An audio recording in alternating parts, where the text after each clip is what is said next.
There's the internal landscape of resistance, the critic who doesn't think I'm good enough, image consultant that just wants to look cool, the skeptic that doubts, the risk manager that doesn't want to lose what I built, the wounded child that doesn't want to feel any more pain.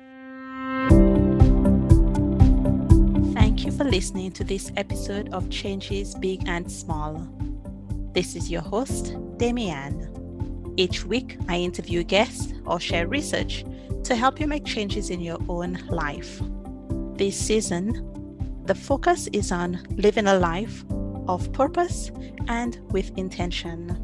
Today, I'm speaking with Brandon Peel.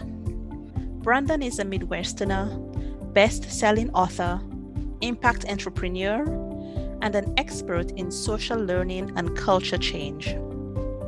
Prior to founding Unity Lab, he worked at two leading social learning companies, Ion and Imperative, to activate empathy, trust, belonging, purpose, and leadership at scale.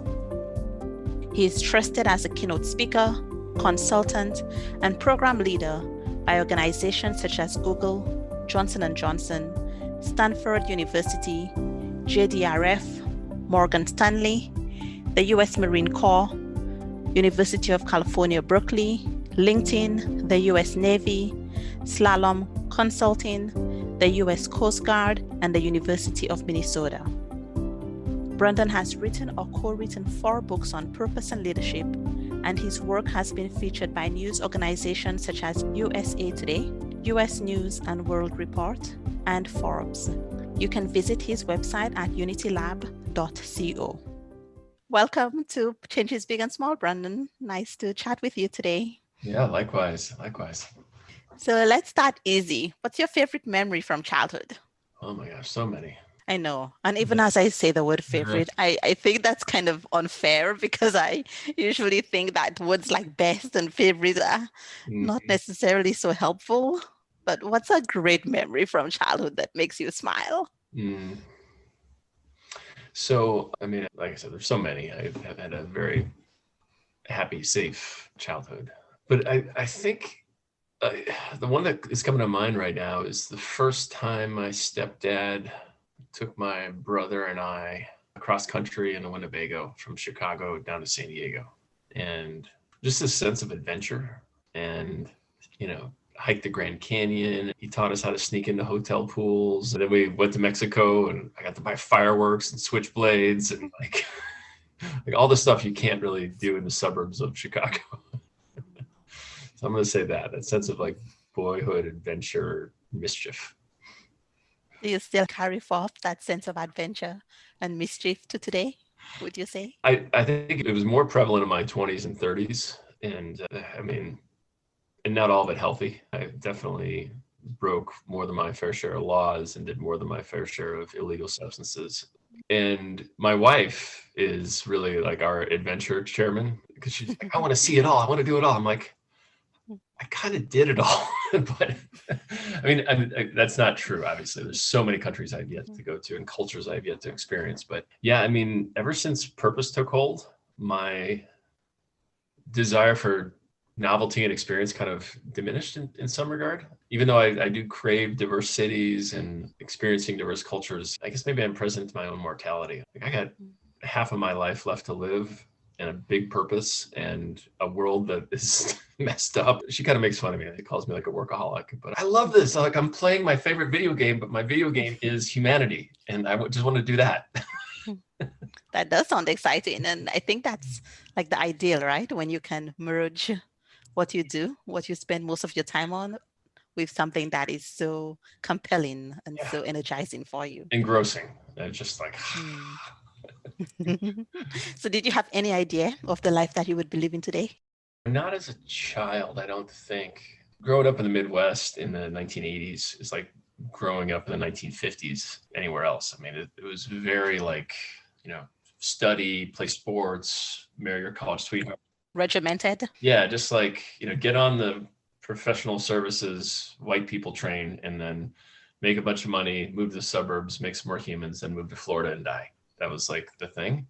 That sounds so depressing, even though I'm laughing. I mean, like, But of course, I know life is much more complex and rich than I've just said. But I would say that, as we spoke before we started, when I went to Europe right after college, and I'd been before, but this whole world had opened up like, wow, maybe America doesn't have it all figured out.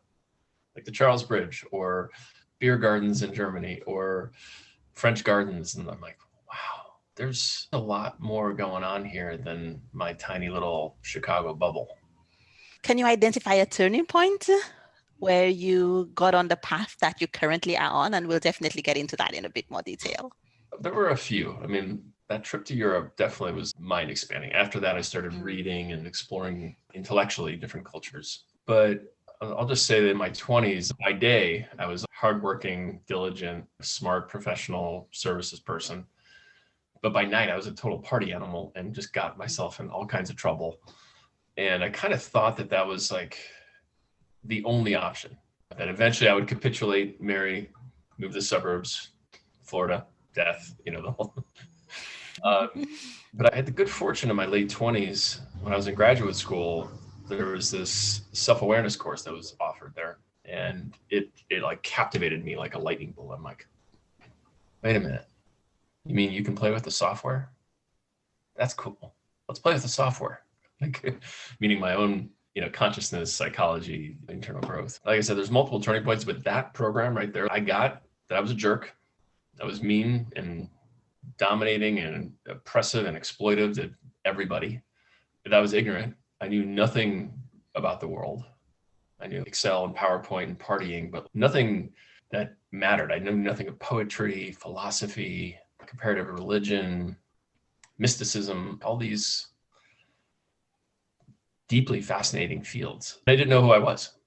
I was pretty clear that, okay, this slow death march to Florida was not my future, that there was something out there. And so that's kind of what got me off the traditional and conservative track to wealth and reproduction.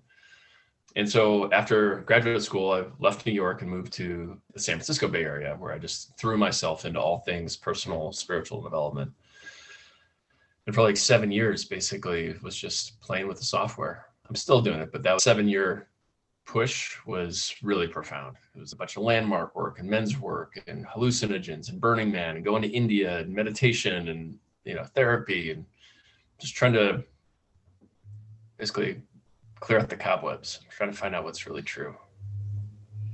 So what did you find? How would you phrase your purpose right now? So I'm going to give it to you in Spanish first, because that's how I feel it. That's how I say it every morning in my prayers. And I don't know if you speak Spanish. Do you speak Spanish? No. I don't. I'll break it out. Okay. Yo digo un visión y un espacio, y yo hago un espacio para descubrir la fuerza del alma y los lazos de hermanidad, porque yo creo que una planeta de Dios, alma, prosperidad y paz es posible ahora, es posible aquí. So basically what that means is my genius is to heal the soul of the nation. I share a vision, build community, and a space for the discovery of soul, or discovery of the force of soul, and the bonds of brotherhood or commonwealth community.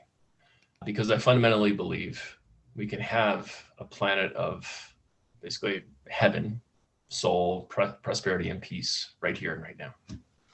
So that's how I hold it now. It's evolved over time with different experiences and purpose work, but that's how I'm holding it presently. As you recited this, there was a lot of feeling. You closed your eyes. Is this like a prayer to you? Do you have a religious tradition? It is a prayer to me. I was raised Catholic, but pretty much it's my own, it's a very California thing to say. Like, I borrow from this tradition, I borrow from that tradition. And so my morning ritual is a mix of prayer, meditation, essentially calling in the ancestors, the four directions, the sacred masculine above, the divine feminine below. So that's kind of Native American, Lakota meditation is a little Buddhist. I can't really tell you. It's just what works, and it has me find my center and presence, who I am for myself and my family and the world. And then I would say the other spiritual practice is being married to a feminist. That's ongoing spiritual development. That's a nice framing. You talked about how this whole idea of purpose has been a journey, and so it doesn't quite sound or look the same way it does now as it did before. I think that anytime we're trying to make some big change in our life, we will meet with some resistance. There will be some challenges for sure. What kind of challenges have you faced as you've worked to align your life with your purpose?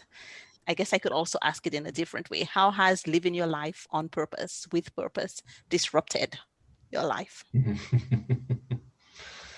uh, well, I'll put it this way. I mean, I have wounds and traumas like everybody else, and I just need to presence my privilege, tall white guy, Ivy educated.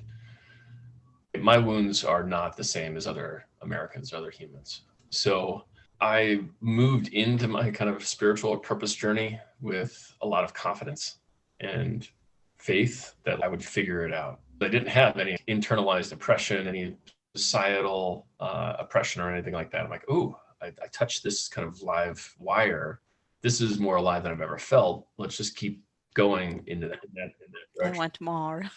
Now, as somebody who's also a trained purpose practitioner, there's the internal landscape of resistance. The critic who doesn't think I'm good enough, image consultant that just wants to look cool, the skeptic that doubts, the risk manager that doesn't want to lose what I built, the wounded child that doesn't want to feel any more pain.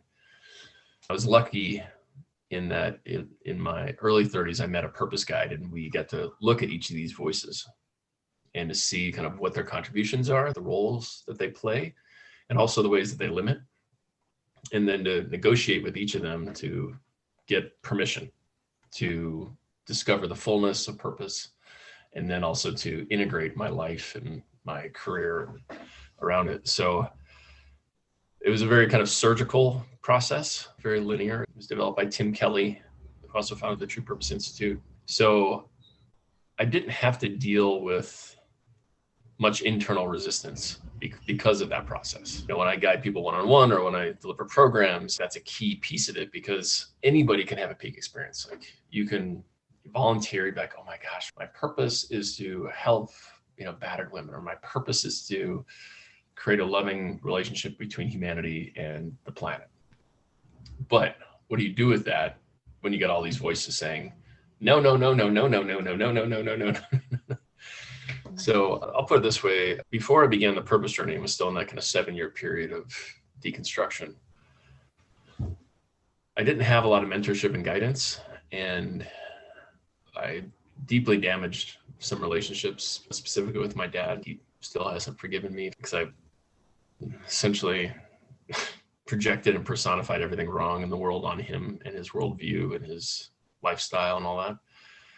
So yeah, that's taken a lot of work, and unfortunately it wasn't successful in the end. We decided to call it quits earlier this year, but that's after multiple breakups over the last decade.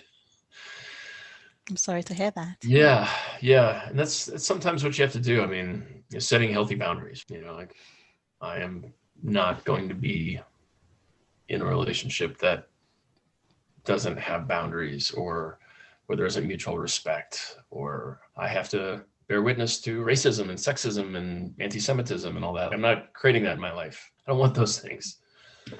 And I imagine that even when we need to make those difficult choices, those are difficult choices, I guess I could say, and they leave scars as well. They do, absolutely. A few minutes ago, you mentioned about having a guide, a purpose guide, and you also help people go through this process, and you're a purpose guide. So did you go looking for a purpose guide? How did you find this purpose guide? And then tell us a bit about what it means to be a purpose guide in terms of your work. I was not looking for a purpose guide. I call it providence, dumb luck. I was healing from a divorce and seeing a therapist. And when we kind of completed that work, I just kind of off the cuff said, I don't know what I want to do. Part of me wants to, launch a Fight Club style takedown of capitalism. Part of me wants to move to India and meditate. Part of me wants to put blinders on and marry a nice girl, take her to the suburbs, flip hamburgers, and coach Little League. Part of me just wants to party and, date. And he's like, oh, you don't know your purpose. And then he's like, well, there is such a thing, and there's a process, and we can do that work. So he is a purpose guide and founder of the Purpose Guides Institute, Jonathan Gustin. And so that's how like I said, dumb luck. I just was in the right place, the right time, saying the right thing. And somebody who's trained in that said, oh, there's an app for that. Like, let's go do that. Now, I cannot speak on behalf of all purpose guides, what it means to be a purpose guide. I'm part of a international community, as is our mutual friend, Wendy, called the Global Purpose Leaders. And so it's a international community of practice that convenes and meets regularly to support each other in our work, develop our businesses, look at troublesome cases with clients. And it's not just individuals, it's organizational purpose, all sorts of stuff. So like I said, when I tell you what it's like to be a purpose guide, is going to be different than people from all these other countries and traditions and lineages that also do this work. But it's kind of similar to what I shared with you earlier. Like, there's an initial awakening, like, oh, I kind of sense I could live my purpose more fully. And then we deconstruct the ego, the resistance that prevents us from hearing it. And then once that space is created, then we go within and we do some other processes that evoke really what's in our hearts to do, to give, to contribute. And then there's that integration piece. And a guide basically guides somebody through that. And you can do it with one-on-one work, with group work. It can be more Western oriented with like the Tim Kelly model, that's more clinical and surgical, or it can be more based on indigenous shamanic traditions. That's potentially more organic, nature-based. You brought up Wendy a few minutes ago, who I interviewed in a previous episode. When she talks about purpose, she talks about the fact that we don't have to find a purpose, but I get the idea that your conception of purpose is a little bit different than hers. So do you think that we have a purpose? What is purpose? Great. That's probably where we should have started. Wendy's right in many ways. Another colleague of mine, Dave Schildkret, talks about purpose is more of a who than a what. So you can kind of think of it like your guide, your advisor, whether it's on your shoulder or like in your heart, your intuition, your belly, your loins. But I would say that purpose work empowers people to have that communication loop with that part of them that knows what is theirs to do and to be and to evoke. So yeah, I mean, it's definitely not out there. It's all in here, but there are processes for making it easier to listen to. Also, in my experience, it only tells you what you need in the moment. So you're not going to get a matrix-like download of the next 6 decades of your life. It's more like, here's the guiding principle for this stage right now. So you're going to do this in this way towards this end. And then once that either teaches you that piece of your purpose is complete, or you get new information, then your purpose evolves basically. So it's evolutionary and it's more of a persona than something written in stone. So it sounds like it's more emergent, and as you take action, as you prepare and grow, you can actually get different insights and learn different things about where you need to go next. I will qualify that somewhat. It's not like your purpose is a dentist, and then your purpose is a landscaper, and then your purpose is a this, and it's like lateral movements. It's more like a refining and a broadening. So you can think about in theater, somebody might train to be an actor, and then they realize they want to go behind the camera to have even greater creative expression. So they become a director, and they realize they want to essentially affect the film as a whole and become a producer. So it might have begun with acting and then directing. And so purpose is kind of similar in that way. It will reveal it's basically like a thread, a through line that will continually make you learn new things and do things in a new way. But that thread is always there. So it's kind of refining as you go along, as opposed to coming up with a whole new plan. Yeah. Mm-hmm. So why is purpose so important? What's the value to us individually, societally, collectively? Well, let me first say that purpose is not as important as safety, security, and community. those basic foundations of being a human being has to be there. So in this work, there's a distinction, like the difference between your sacred dance and your survival dance. Survival, and this comes from Africa, from the Dagara shamanic traditions, but basically there's what you do to provide for yourself and your loved ones, to create safety, sustenance, prosperity. And then there's what you do to fulfill your reason for being here. And initially, when the path begins, those two things are different. I could be an accountant, and I'm realizing I'm a science teacher. And so I study science, I watch documentaries on science, I teach my nieces and nephews science. And then all of a sudden an opportunity opens up to volunteer at a summer program in the weekends. And so it starts to get a little bit closer. And then there's a paid opportunity somewhere else. Then eventually it's like, oh, wait a minute. I might have to take a little bit of a hit on my income, but I get to do the thing I love. And then that's where the sacred and survival kind of come together and become essentially your craft, your profession, your vocation. With so much of humanity in a survival mode, the United States, for example, arguably the wealthiest country in the world, 78% of us are paycheck to paycheck. So purpose conversation makes zero sense for those people. They need healthcare, they need a living wage, they need steady jobs, they need family, community support, all the things that are the foundations of human existence. Now, for the folks who have that, then purpose opens up kind of the next realm of expansion and prosperity and fulfillment. There's a website that some colleagues and I curate called thescienceofpurpose.org, and that has all the data that says this is literally the bee's knees. Once you're safe and secure, you find your purpose. You're going to make more money. You're going to be healthier. You're going to live longer. You're going to have better relationships, better sex, be a better part of society. And so it's important, in my judgment, because I do believe it is a civil right. It's our birthright to know who we are and to express that here.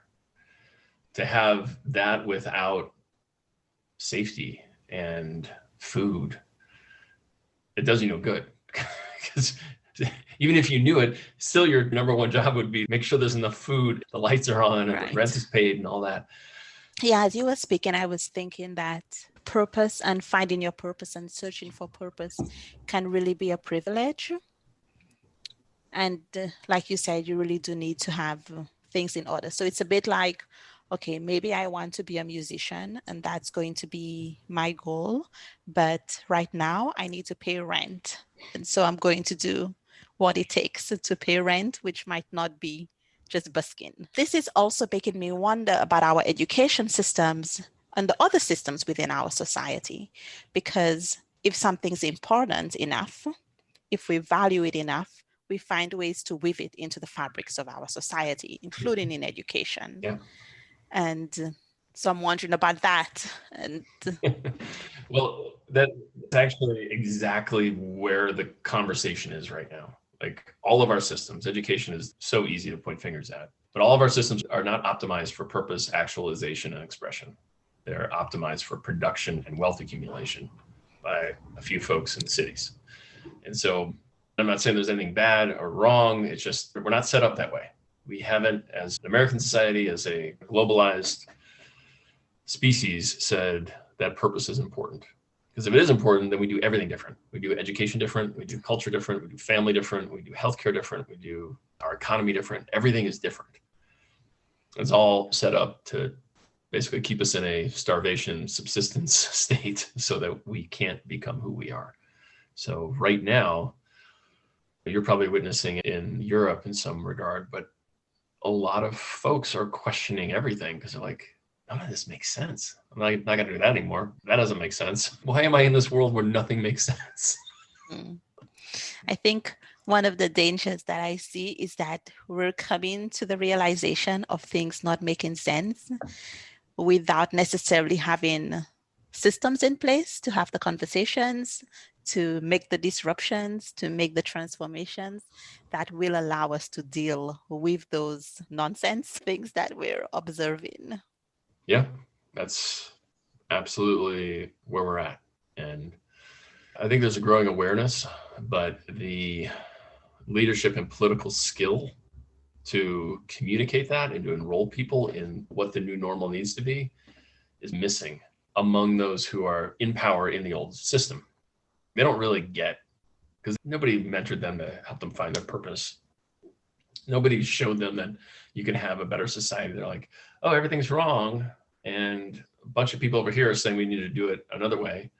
But they've got like 60 years of being indoctrinated and being told that the current Western democratic capitalist ideal is the key for collective flourishing.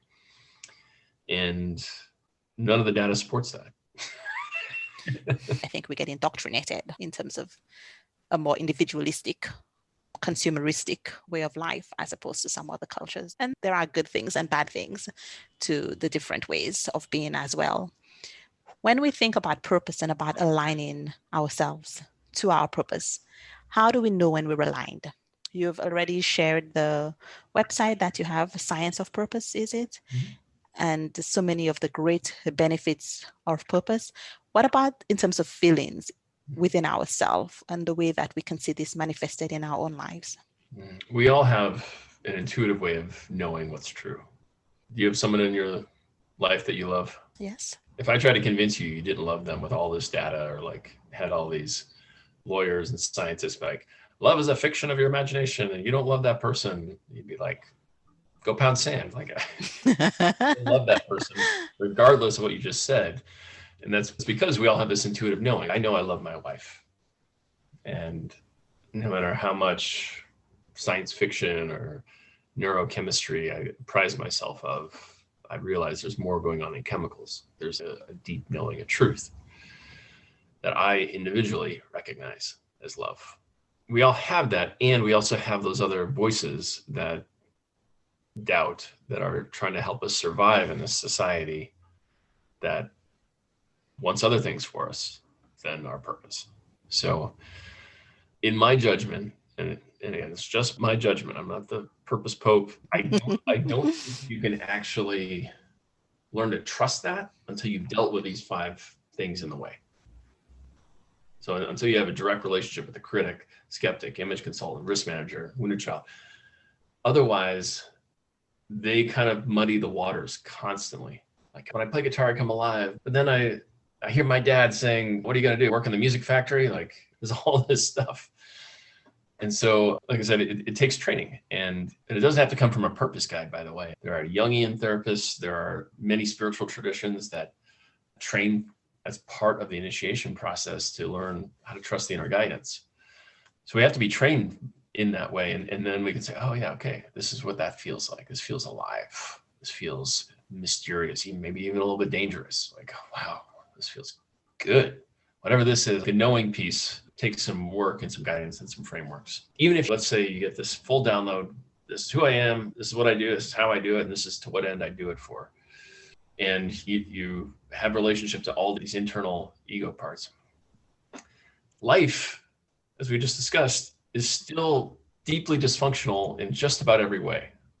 Most of us are in terrible relationships or have antagonist relationship towards work, government, civil society. And so the last phase of the journey, at least the initial one, is to align these core contexts of life. So your health, what we eat, how we move our bodies, our home, creating a home that feels like a worthy receptacle of our souls. That needs to be aligned. Your career, that needs to be aligned. Your relationships with family and community, that needs to be aligned. So there's this kind of, sometimes called purpose of life sentence, because we always have to align the external environments so that we can experience the majesty of our own souls. Another colleague of mine, she uses this metaphor around harmonics. Her name's Cynthia Hendricks. She talks about these core contexts of life being like the sides of a bottle. So like how when you blow into a beer bottle at the right angle, it goes, that bottle is perfectly set up to amplify a particular pitch or particular force of air. Our souls, very similarly, there's a context that holds and honors the essence of our souls. And so you'll know you're aligned when everything feels like it's 95% working. Relationship is good communication skills. Work is something that fulfills you, relatively healthy. You've got great relationships. That's really the deeper marker of alignment or embodiment, because all that takes multiple hundreds of conversations to create. And I was thinking that it's kind of a symptotic, is that the correct word? Mm-hmm. Where you're approaching, Mm-hmm. ever approaching that perfection. And I use the word perfection with some reluctance because I don't really believe in perfection, but I guess that's why you're approaching. So that actually brings me to my next question, which is, once we identify our purpose, and you talk about all of these different elements and it really being a journey, do we need to protect that? Yeah. The purpose journey and the healing journey are very kind of like interwoven. And so each of our wounds keeps revealing new layers of what's there. I see you're nodding like, yep. Yep. So once we get the internal parts aligned, at least you're in direct relationship with them, you got the guidance from your heart or soul, whatever you want to call it. And then you get the external environment aligned. Whatever you want to call it, God, the universe keeps throwing things at you to kind of test. It could be a temptation, or it could be a vice, or it could be a wound or something like that. There's this Christian guy from like 100 years ago. He said this quote that I like to repeat often. It's, we cannot become ourselves by ourselves. So there is no such thing as a single human. We are a social group, tribal animal. And in tax societies, and then there's many in the Southern Hemisphere, everybody kind of sees your soul and calls you out when you're not in alignment with it. Now in the West, we also need it. Absolutely. Yeah. My best friend, who I talk to every week, and my men's circle, who I go see every week or every other week, to continue to heal my wounds, distinguish where I'm out of alignment with my purpose. So it takes to put in more structures. If we want to live a life of purpose, we need people who love and accept us, but also stand for our greatness. They see what's in our heart. Like my wife, like I said, it's a privilege and a penance to be married to a very strong woman. And she's like, you're not showing up as king right now. I'm like, so it sounds to me like it's really important to have clear intentions and to create an environment around you that's going to help you be successful with those intentions so that you can stay on purpose. Yeah. And I would say even you need to have people who have an activist stance for your soul. Right. So that could be a best friend, it could be a life partner, men's circles, women's circles, spiritual traditions, Bible study groups, whatever. But people who see you as you are, love and accept you as you are, and they see really what you're capable of. The nobility. Yeah, they said, this is a dignified soul who is not acting in a dignified way. Let's help. And so I can't do it by myself. The whole great man myth is BS, right? I can only do it through the love and support of people I've chosen to be around me. When I was reading your website, one thing that I noticed is very important to use the whole concept of social learning. And this made me think of Vygotsky because I have background in education, but I think you meant something probably different than that. So why do you care about social learning? Is it connected to everything we've just talked about, or is there more to the picture? Yeah, it is connected. So we look at what's most missing right now in Western societies. Most folks do not have an experience of belonging and tribe and care and concern. And so we're really in a crisis of connection. Loneliness before the pandemic, 61% of Americans were lonely. That was up from 46% 2 years before. So we're disconnected, or hyper-mediated, falling off into like the worlds of Facebook and Amazon and Parler and Netflix. And the bottomless pits. Yeah, bottomless. It's funny. I was talking to a buddy of mine a couple weeks ago. He's like, so I finished Netflix. Great series. It took me forever. So we're really in a crisis of connection more than a crisis of purpose. although there are many aspects of purpose that get lived out in relationship, family, community, like that's really the flashing light on humanity right now. We are not connected to one another.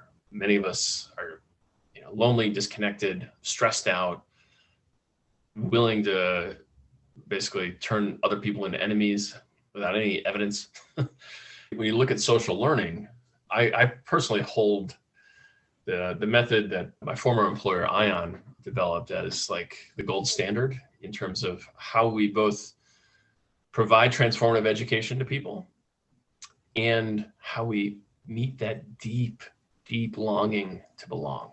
When we're in a small group of people learning something of a shared purpose together, we're learning, ideally that small group is as diverse as possible, that we learn more about the subject matter, but more importantly, we learn about ourselves and we learn about the diverse experiences of the people we're in the small group with. So that heals a lot of our deeper wounds around belonging. Not that it's the only thing, but it's a way that with an organization or in an educational context, we can still feel that sense of belonging, especially in a pandemic world where everyone's sitting in their living room or their dining rooms, wishing they could hug people and BS about sports games and whatever. So yeah, we need to come together more, and social learning is one of the most powerful tools we can do that. I think one of the ways that a lot of people used to find connection was in religious traditions. Mm-hmm. And we've seen more and more movement away from many of the cultural relationships, I guess, between religion and family life, or between individuals and religious traditions.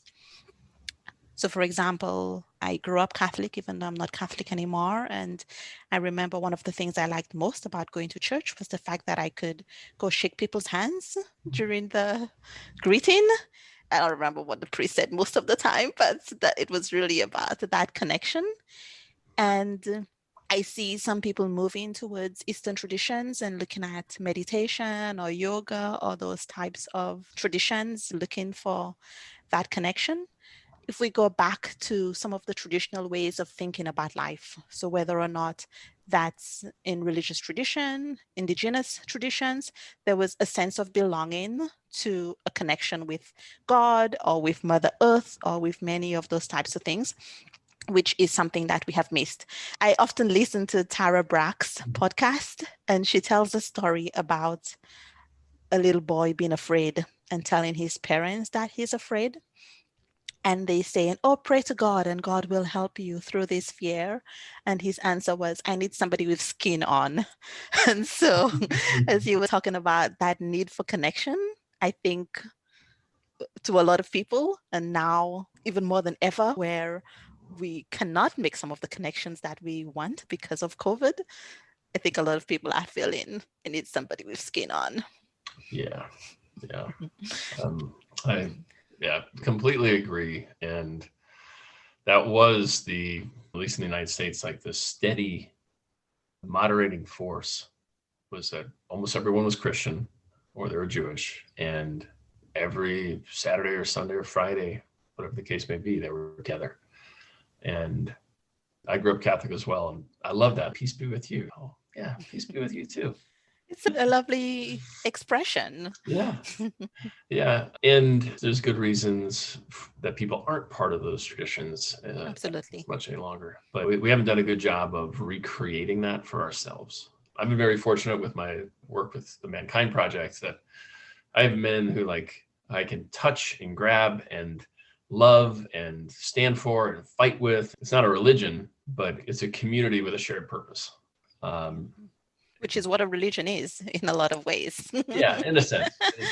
Although we don't have a cosmology necessarily. Well, yes, indoctrinate folks. That is a significant difference. Yeah. But yeah, we need to create that. Just looking at the explosion of men's work. 10 years ago, there were 2 organizations. Now there's 50. So yeah, I think a lot of folks are being called to Eastern meditation, yoga communities, but there's also some other kind of transformative communities as well that are starting to meet that need. For people who are listening, do you have an invitation or a challenge as a person who helps people with purpose. I know it's a very big, audacious journey goal to align with purpose, but is there something that people can do, some action that they can take as a first step towards that journey? If this is your individual purpose you want to activate, don't do it alone. You cannot do it alone. You'll hit that resistance, and then life will distract you, and you'll be trying to finish Netflix, and then 2 years later, oh yeah, purpose. So what I suggest, first and foremost, is get connected. Find a men's, women's circle or an all-gendered circle of some sort where the intention is around authentic, vulnerable connection. Because that's, in my judgment, that's what we need more than even purpose. Although many of these groups have a purpose, mission type orientation. First, get connected with other people on the journey. People who also want to live their purpose, people who also want to heal their wounds, whatever the case may be. And when you're ready, okay, that's it. I'm not going to live another minute on this earth unless I get some clarity, some guidance as to what is mine to do. Then work with a guide or join a group program. There are, unfortunately, not that many trained purpose people out there. There's maybe a few hundred, 1,000 tops. Some of them are part of the Global Purpose Leaders. So you can go to globalpurposeleaders.org and see all the folks who do this work. Almost everyone does it virtually as well. But if you're looking for someone local, you can potentially find someone local as well. I think it's also good to kind of wet your whistle with purpose, books and podcasts. I really love Michael Mead's The Living Myth. That's very much about soul and fate and destiny. And his books are amazing too, like Fate and Destiny. Another one that is more of an enjoyable read is Secrets of the Talking Jaguar. My gosh, I'm forgetting his name now. I'll look it up and add it in the show notes. Yeah, it's about a Westerner who becomes initiated into a Guatemalan tribe and also becomes a shaman. So I've heard about this book recently, but I can't remember the... So good. Okay. But yeah, to explore the edges, anything you can discover about the work of Carl Jung. Bill Plotkin writes beautiful books about soul and purpose and awakening. So there's tens of thousands of books out there. I've written a couple, some other folks have written. Pull at the edges of the threads. And then when you're ready, just do whatever it takes to save some money, go work with somebody, and you'll be much happier after, I promise. As you mentioned, you have some books as well. And I think from reading the reviews, one of them seems to be a guidebook. Mm-hmm. Is that right? Can you tell us the name of that book? Yeah, it's called the Purpose Field Guide. And it's actually more of a course than a book. So it's an ebook that's available on Amazon, but it has links to videos and guided visualizations and all this kind of stuff. And as I say in the book, and as I've said many times, don't do it alone. You cannot do this alone. I would only recommend it if you have someone else who's just as committed to you, and you can hold each other accountable to go do it together. Because, like I said, resistance gets in the way and makes everything else more important than purpose. Well, we've been talking about the importance of connection. So this sounds like a great invitation as well for people to find someone to take this journey with. What's your favorite way to play?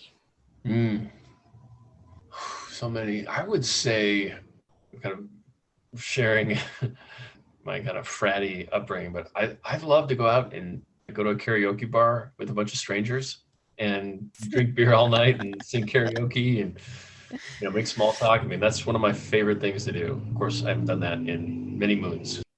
That's very popular in Japan, and you may know that karaoke is a Japanese word. Mm-hmm. And so that was my introduction. Actually, no, that's not true. The first time I ever did karaoke was in Sudan. There wasn't a lot to do for fun in Sudan. But one of my colleagues had a karaoke machine. Most Friday nights, we would find ourselves there. And it had a scoring feature, so it was competitive. I much preferred Japan because you could get a private room. And it was much less embarrassing for me because I could just go with a couple of friends. As we end, is there anything that you would like to mention that I haven't asked you today? Yeah, I think the last thing I just want to leave folks with is that this is why you came here. Like, you didn't come here to be somebody else's version of themselves or success. Everything in your life, good and bad, has prepared you for your life of purpose. There have been no mistakes. Eventually, when that phone rings, it says, find your purpose. It's there for you because you came here for it. My invitation is pick up the phone and go do the things. I hope you've enjoyed listening to my conversation with Brandon. He's shared lots of great resources that you can use if you're trying to live a life that is purposeful and with intention. I especially like his advice to pick up the phone. This makes me think that we need to keep our eyes and our ears open to finding ways that we can live in alignment with purpose, in harmony with our mission. Whatever your religious tradition is, or even if you don't practice any religious tradition at all, the opportunity, the possibility to live aligned with purpose is available to you. I hope that you will join the challenge for this week and check out the resources that Brandon shared as well. You can find all of the links in the show notes. If you have enjoyed today's podcast, please share it with a friend. I would also appreciate it if you would leave a review in your favorite podcast app. Let me know what you enjoyed about this episode or any other episode that you've listened to. If you're living your life on purpose and with intention and you would like to be a guest, you can find the link in the show notes to apply to be on the podcast. If you would like to recommend a guest, or if you would like me to have an episode on a particular topic, please let me know. You can always reach me at contact@changesbigandsmall.com. Remember, change begins with one small step. Have a great week.